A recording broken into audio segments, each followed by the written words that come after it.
right, and then kicking it back over Jazz Sakaro for the co-main event.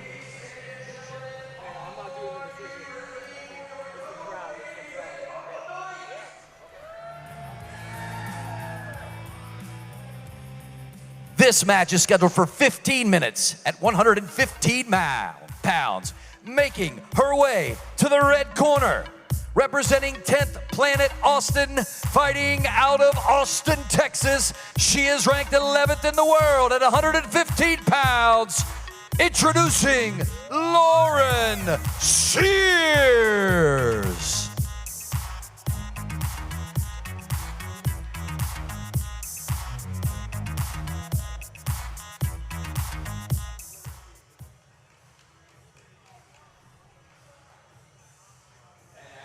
Her opponent making her way to the blue corner, representing Atos Atlanta, fighting out of Hot Atlanta, Georgia.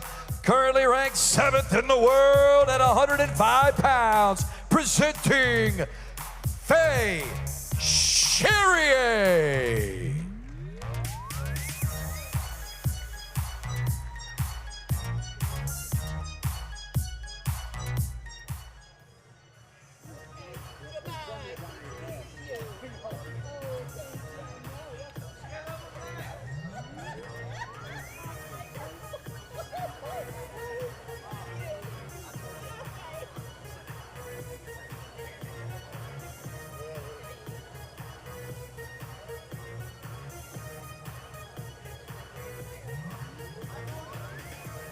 When the action begins, your referee for your co-main event is Heath Azari.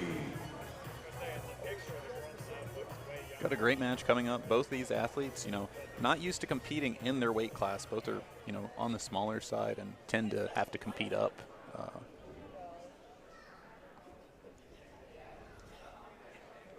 And both these opponents are ranked on Flow Grappling for being, the top in the world of their division. Big clash of styles, too. 10th Planet versus Atos.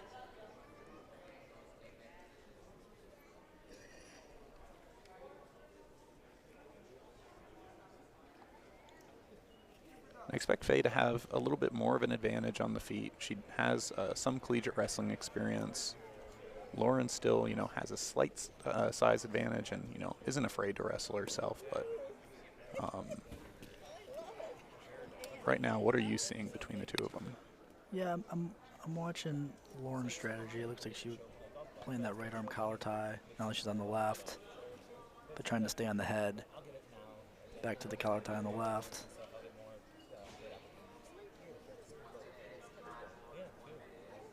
And just see how maybe how Faye starts reacting to that, see if she does something about it.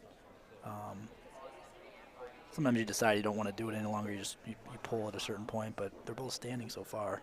Mm-hmm.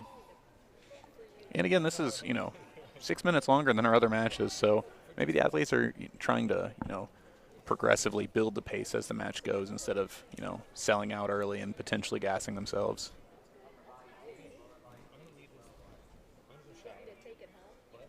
Arm drag.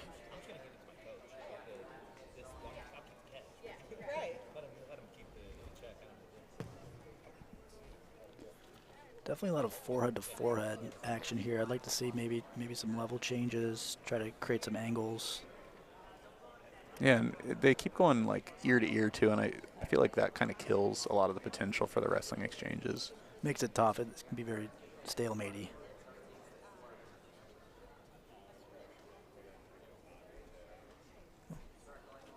Looked like Lorain was maybe looking for an underhook on the left there. There it is again. Oh, she's got the headlock.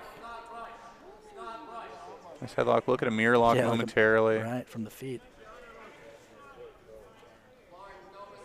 So it seems like Lorain's comfortable in the clinch. See if she starts looking for it again. Yeah, if I remember correctly, she started her martial arts journey focused on MMA. So I feel like she's going to be a little bit comfortable in those upper body tie-ups for sure. Mm-hmm.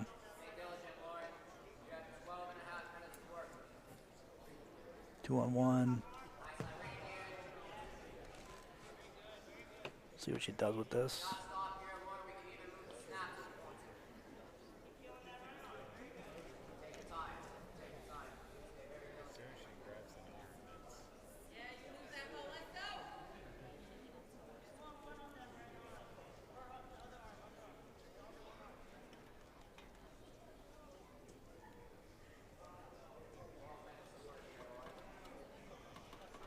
Back to, no, double unders here.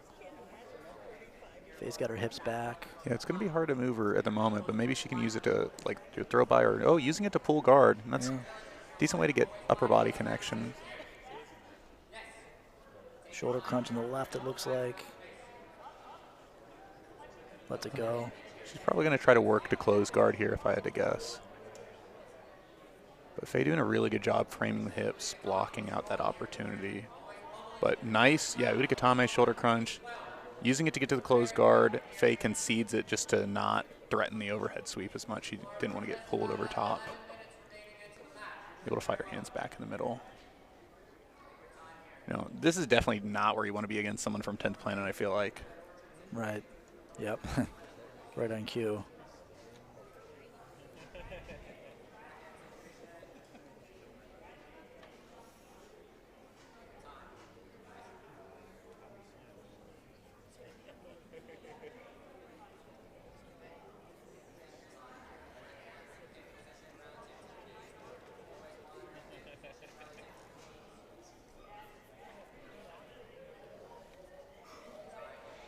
Well, she might be looking to set up a Hindulatine here. I know she kind of, you know, gets graded and trains under Ben Eddy and Gabe Tuttle out in Austin. And if you follow the sport, Ben Eddy is famous for that rubber guard submission, the Hindulatine. It's kind of like a mix between a go-go plata and a guillotine. But Faye able to create space in on a pretty deep camping position, chest to chest. Yeah. Looking to clear that top leg. Really nice upper body control here. She's got that arm sort of trapped. It was trapped, now it's back.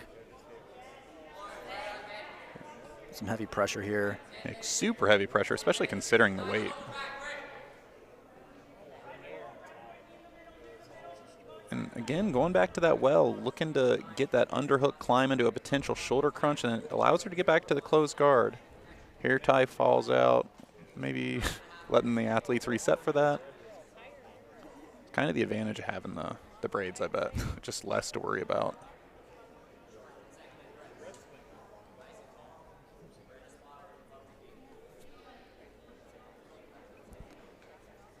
So we'll see how Faye adjusts with how she engages from closed guard here. I imagine doesn't want to get caught in that rubber guard position again. She's definitely doing a good job framing the hands on the inside, doing a kind of signature passing style for Atos. Head down, arms in the middle, standing up, and looking to wedge a knee to the inside. But with those shoulders down, it's allowing Lorain to climb into her rubber guard here. And again, I'm anticipating a look at that Hindulatine.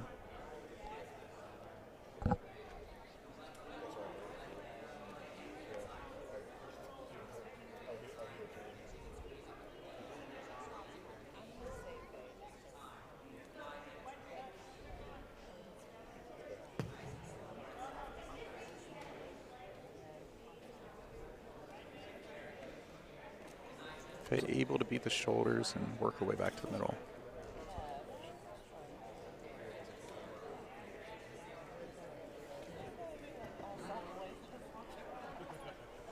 Oh, she's bringing that knee through. Yeah, I didn't even see that sneak in there. Nice.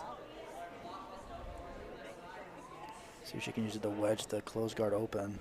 Yeah, it is sometimes, you know, a double-edged sword, because when you're against a longer person, like I've seen it several times in matches with Hodger where they'll get the knee inside and then they'll use that to set up a tilt sweep, and it creates a pretty big off-balancing opportunity. Right. Especially like she's having a tough time separating the feet of Lorain here. It almost gets stuck in there. Yeah.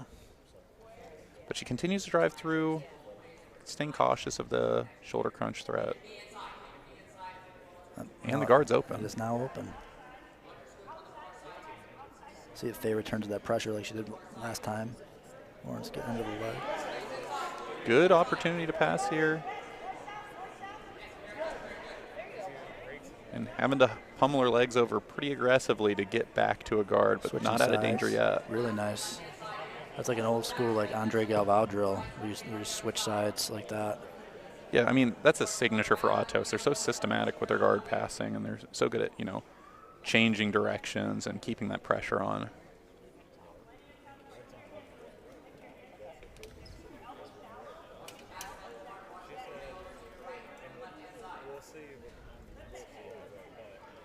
Yeah, I like how Faye's keeping that left leg engaged behind the knee here. You can see Lorain's trying to get it out of there to maybe look for a leg entanglement.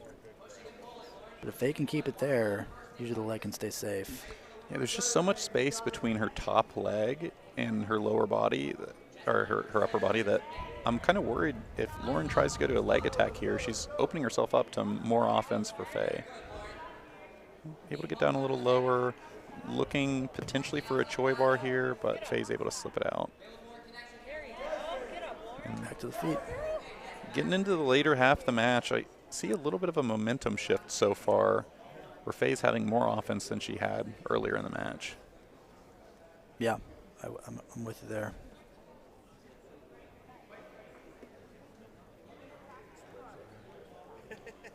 See if Lorain looks to clinch up again like she was earlier. Deep exhale from Lorain, too. Working that Russian 2-on-1 on her left. Yeah, she really likes to get there. She's used it to pretty good success today.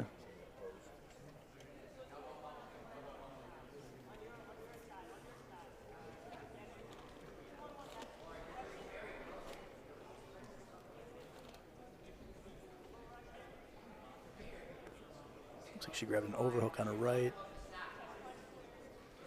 No, an underhook, rather. Double unders. Coach is calling for a throw by. Can connect that to a single. You can go body lock. Yeah. Or use it just How to would get to you the back. personally, like, I feel like Faye's backing up a little bit, and I feel like that make it a little bit more difficult to turn that into a throw by at this point. For sure, yeah. Yeah, it gets tough when they just kind of drop their hips and start walking back. It makes it difficult. Some people have a good foot sweep from there you can use sometimes. Oh, yeah, for sure. I'm really impressed with Lorain's wrestling, though. Yeah. I was expecting her to, primarily play from her guard, but she's been pretty offensive with the wrestling. Yeah, it's sharp, systematic. Judges favor red. And judges again Audience favor favors Lorain. blue. Oh. Nice guard pull, near armbar, Yeah, but the that elbow was- just wasn't in. And Lorain with her first time on top, Yeah, it's in not- the front headlock. Yeah, she's got an opportunity here for the back or maybe a choke from the front. Yeah, I feel like she might be looking for some high ground style attacks or crucifix entries here. I know she, has my crucifix instruction. Oh, there so you go. Yeah, it looks like she's looking Or to isolate the crucifix. triangle, Might go maybe? to a back triangle. Yeah. Faye's arms are a little bit high, but she might still be able to climb into the position.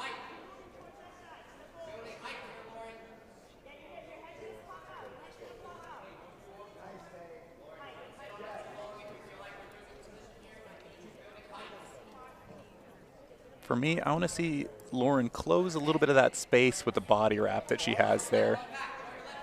Yeah, exactly like that. And turning into a cradle. Now she has the leg trapped, and she could potentially climb up the body. I would be patient here. I'd keep a hold of the legs until Faye is forced to work down low and try to separate the hands, because if she lets go here, there's a potential for Faye to rotate into her and lose the position. Yeah, good coaching from her corner. Jacob basically telling her to wait for that rotation. Now she has a T Kimura crucifix. And this is a position she's really comfortable attacking from. What should Faye be looking for here? Faye's doing a good job trying to sink her head, not allowing Lorain to consolidate a seatbelt.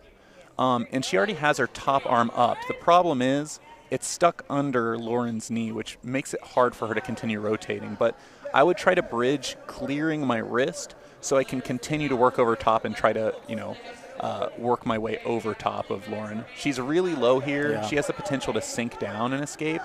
But the Kimura grip is doing a good job of keeping Lorain attached here. And now Lorain's improved her upper body position and has more of an opportunity to switch to a seatbelt here. But it looks like she's attacking a straight arm lock.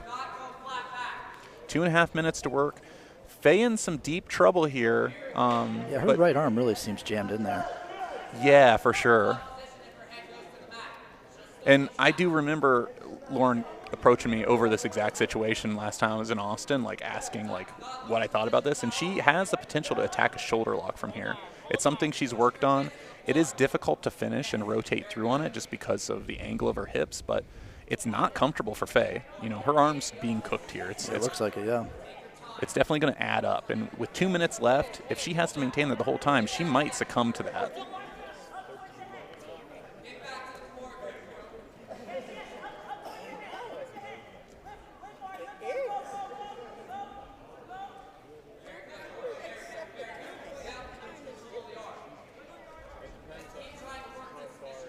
Nice, climbing up the upper body, looking for a reverse omoplata style finish, but she has the arm in a kind of weird orientation. She might still be able to finish this, though, if she's able to hip through. It looks like her arm's way high. So if she's able to pull her heels back, she might force the shoulder lock on Faye.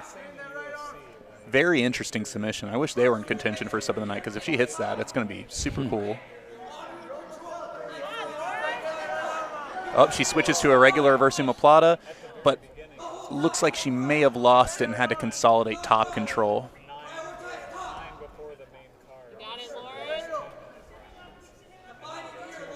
Yeah, really nice control there. Oh, no, she still has the potential for the reverse omoplata. She just has to get the wrist under her knee.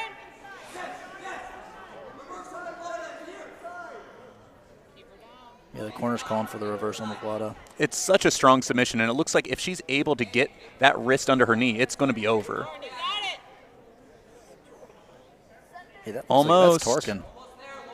The arm looked like, hand looked like I would like to tap. see her reset because it looks like, oh, she gets it. Wow. Nice, a reverse omoplata finish from Lorain Sears.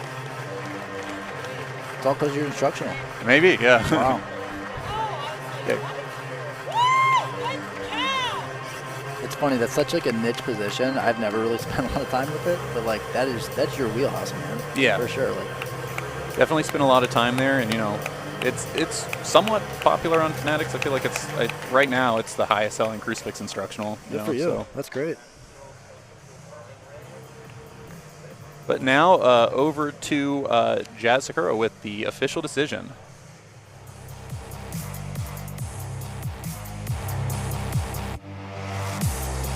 Ladies and gentlemen, with just 31 seconds remaining in your co-main event, your winner by submission, Lorain Sears.